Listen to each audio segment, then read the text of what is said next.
But remember the word coincidence.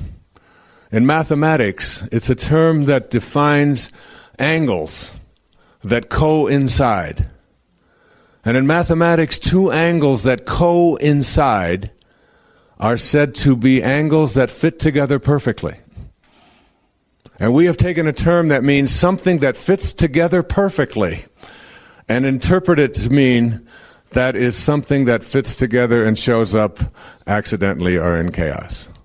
But actually, anything that is coincidental with something else is a fit that is perfect. And there are no accidents in this universe. When you begin to access a power, you start to have an awareness that it's absurd to believe that in a universe which has an intelligence behind it, that an accident could show up. Everything is a part of the perfection of it. Everything. There are no accidents in this universe. You came in when you were supposed to, you'll leave when you're supposed to. The children that came through you or didn't come through you are all part of that perfection. Questioning it, challenging it, all it does is keep you from accessing the ability to manifest and attract into your life what you really would like to have when you begin to question it. And when you ask, now the question always comes up when I talk about these kinds of things is, well, if there is a force, and this force is a part of the perfection and there are no accidents, at what point do I have a free will? And am I making any of these decisions? And Jung answered that question brilliantly. He said, at the same moment that you are a protagonist in your own life and you're making choices, you are also the spear carrier or the extra in a much larger drama. You are doomed to make choices. And that paradox is something you have to live with. Yes, you are making choices. Yes, you have the capacity to attract into your life virtually anything you want. And yes, there is an intelligence into which you can connect that can access virtually anything you put your attention on. And yes, it's all part of the perfection of the universe. Yes, both of those things you have to live with at the same time. You have to transcend those dichotomies. But I want to speak just for a few moments about what happens when you leave ordinary levels of awareness and you leave these lower energies. When you leave the energy of the solid, where all of your problems occur, when you leave that and move into this energy of spirit, wherein you only have love to give away, as I spoke about earlier, where your response to sadness is always a higher energy of joy, where your response to doubt is always a higher energy of faith, where your response to hatred is always the higher energy of love. When you practice what Francesco taught us in that very famous prayer attributed to St. Francis, what happens when you reach these higher spiritual energies is that you start to access something in which you can see it coming. And you get outside of yourself, as I just spoke about. And that is called intuition.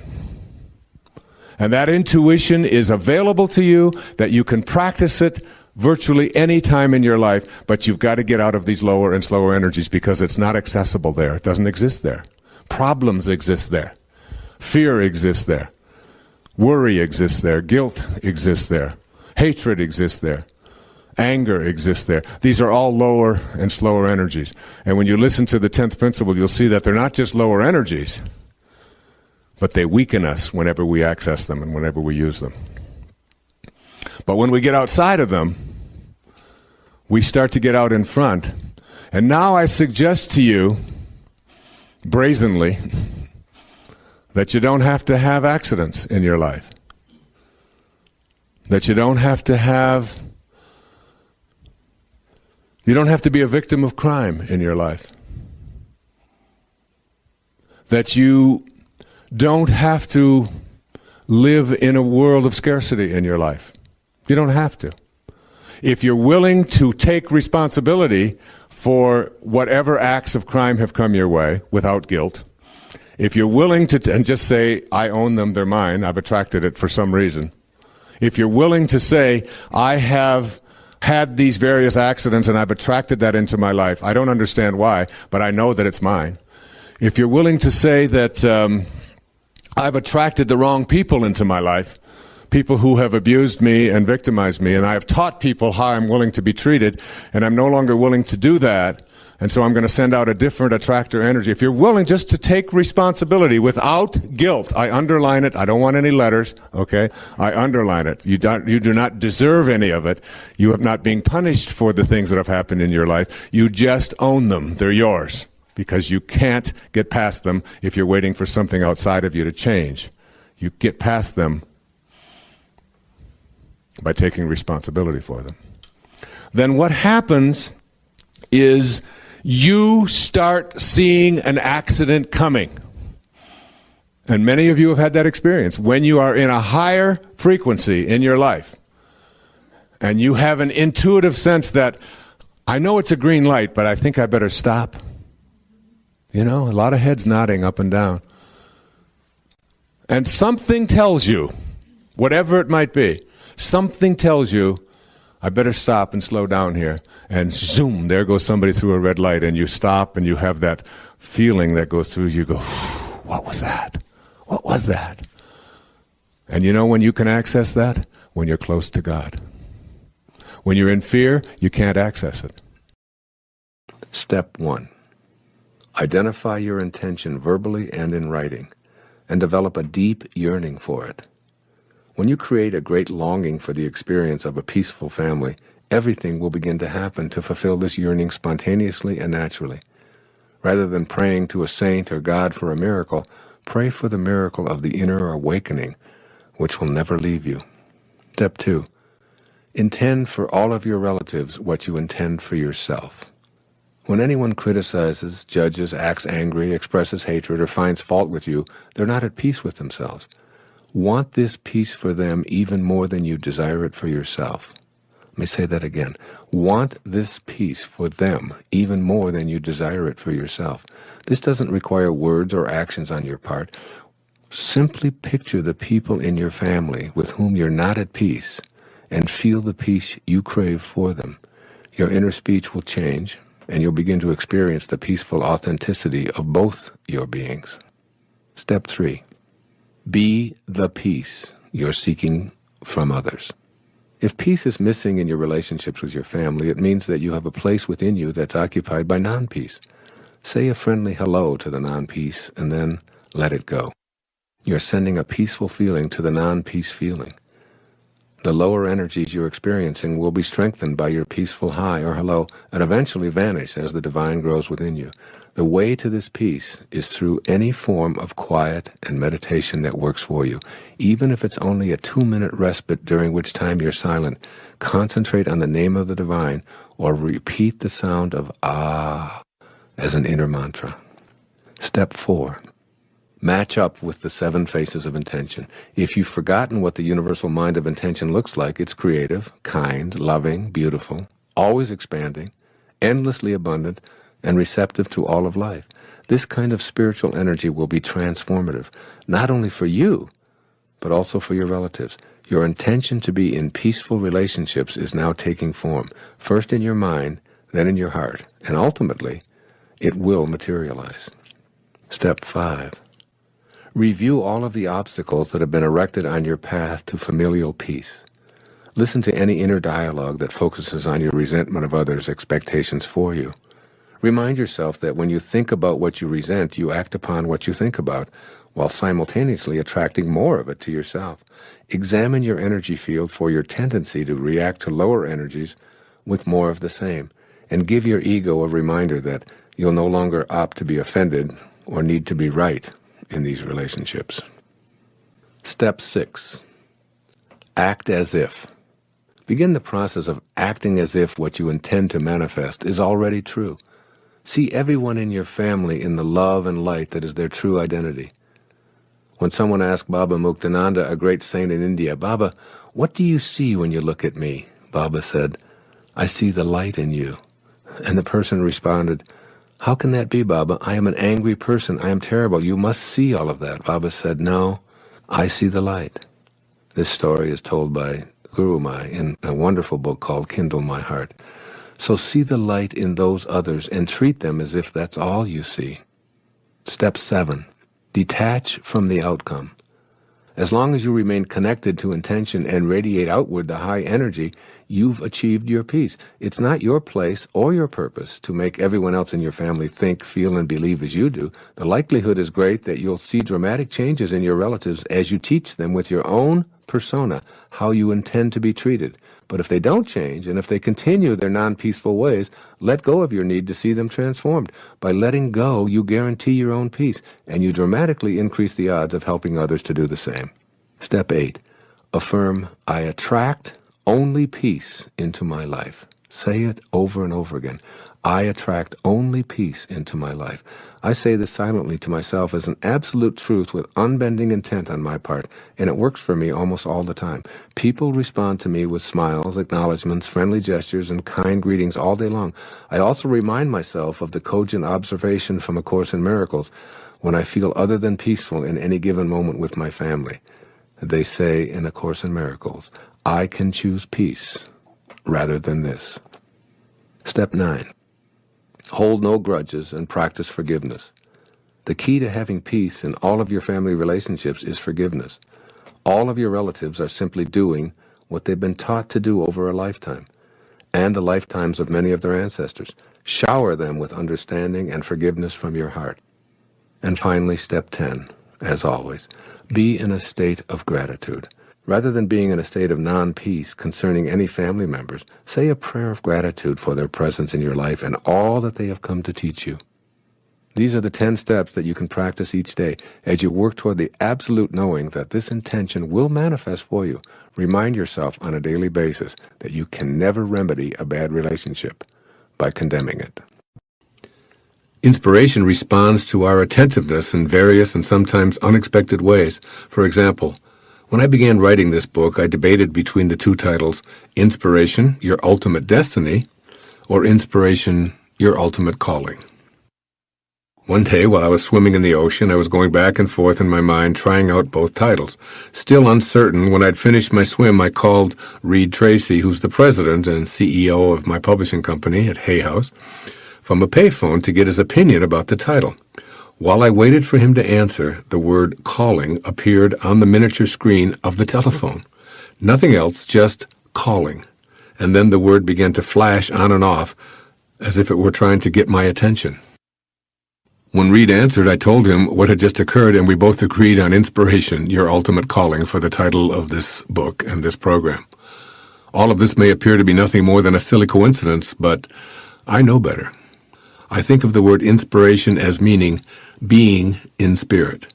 When we're in spirit, we're inspired. And when we're inspired, it's because we're back in spirit, fully awake to spirit within us. Being inspired is an experience of joy. We feel completely connected to our source and totally on purpose. Our creative juices flow, and we bring exceptionally high energy to our daily life.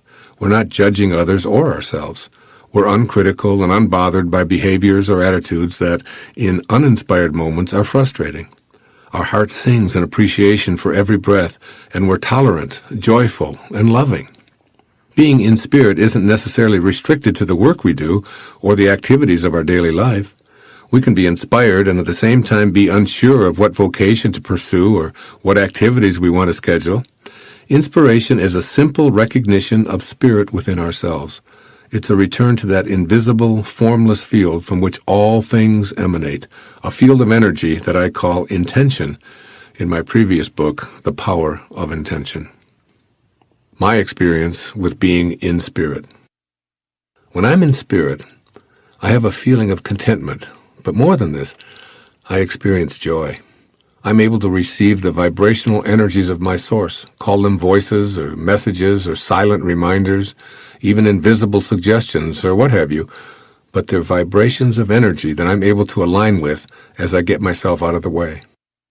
Wolfgang Amadeus Mozart, one of the world's great geniuses, once remarked, quote, "When I am, as it were, completely myself, entirely alone and of good cheer, say traveling in a carriage or walking after a good meal or during the night when I cannot sleep, it is on such occasions that my ideas flow best and most abundantly.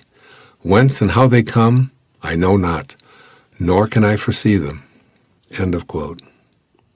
We don't have to be a genius to know what Mozart speaks of. The same force in a different way is flowing through you and me right now. I've learned to remove resistance to the free flow of this spiritual energy by reminding myself to align with it, or to be in spirit in my thoughts and my expectations.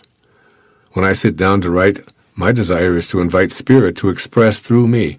And I encourage ideas to flow freely. Like Mozart, I'm connected as if it were to my source in spirit, thinking and expecting to be the instrument of my spiritual source. Ideas flow, and whatever assistance I need just shows up. And, like Mozart, I can't describe how the ideas come, and I can't force them. Staying in spirit seems to be the secret to this feeling of being inspired. I also find that inspiration flows in other areas of my life when my primary mission is like what Michael Berg so beautifully describes in Becoming Like God, Kabbalah, and Our Ultimate Destiny. Quote, "Just as every being is God's business, every being becomes our business as well." Unquote. That is, being inspired necessitates the willingness to suspend ego and enter a space where I want to share who I am and what I have in a completely unlimited fashion. When you feel inspired, everything works. The reason that everything works is because you have left the material, the physical world, the world of the ego, and you've moved into the world of spirit. And when you move into the world of spirit, into that invisible world, you get connected. And inspiration means inspired. And Patanjali said, when you are inspired by some great purpose, some extraordinary project, all your thoughts break their bonds. Your mind transcends limitations. Your consciousness expands in every direction. And you find yourself in a new and great and wonderful world.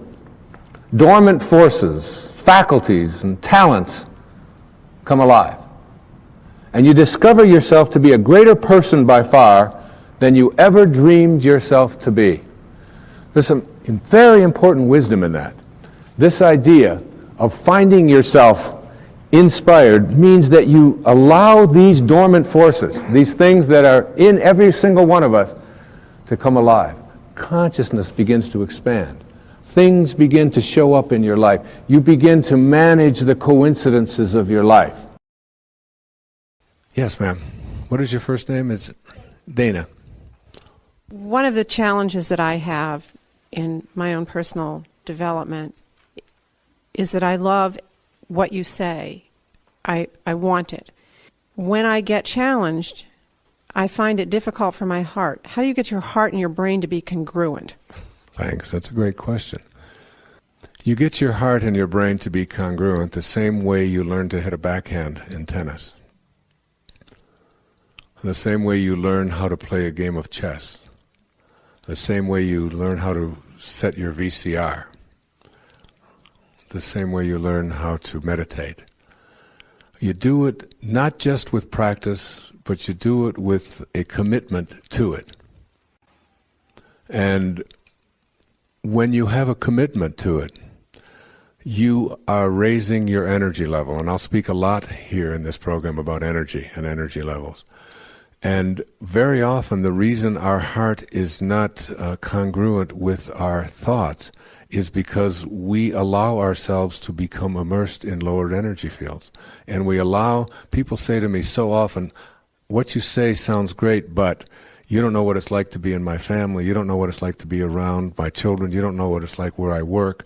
I'm in a world which is, noisy, which is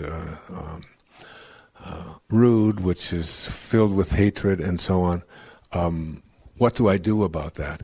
And I always say, who were the most influential people that ever walked on this planet? And what did they have to teach us? That's what you want to go to. What did Jesus say to us? What did What did Moses say to us? What did Buddha say? What did Muhammad? These weren't just great teachers. These were people who lived at a higher energy field, who sent love in response to hate, who sent joy in response to sadness, who had forgiveness in their hearts as the only thing that they had to give away. You practice that. You practice it, and you stop yourself when you find yourself moving. It's like with the backhand. When you go to hit your backhand and all of a sudden you hit one and it goes over the fence, you don't keep doing that. You don't just keep saying, well, I just can't help it. It just keeps going over the... You stop and you make the correction instantaneously, at the moment. And if you start to practice it before long, it doesn't take very long. It's like I told you about the woman who was the prostitute up in Seattle. I mean, she made a decision that she was no longer going to be a victim in her life, and she was no longer going to be, and she was addicted to one of the strongest substances and she changed overnight, and she's never gone back. She made a heart connection. And I always say, I repeat the prayer of St. Francis every day, 2 or 3 times a day. And when I repeat that prayer, Lord, make me an instrument of thy peace. Where there is hatred, let me sow love. Where there is injury, pardon. Where there is doubt, faith. Where there is despair, hope. Where there is darkness, light. Where there is sadness, joy. Those are 7 chapters in Spiritual Solution to Every Problem. And he said, "O Lord, grant that I may not so much seek to be consoled as to console. To be loved as to love. To be understood as to understand. For it is in giving that we receive, it is in pardoning that we are pardoned, and it is in dying to self that we are born to eternal life." I just repeat that, and there's such energy in that. Eknath Eswaran taught me about the energy in that prayer. He said, carry it around with you. Carry that around with you. Just keep it in your pocket.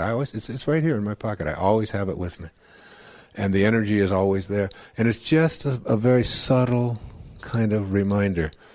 And the other thing I would say about keeping congruence is to turn it over to something that you're connected to, but that is higher than the energy of your thoughts. Turn it over to God, in other words. Just turn it over and watch and see what happens.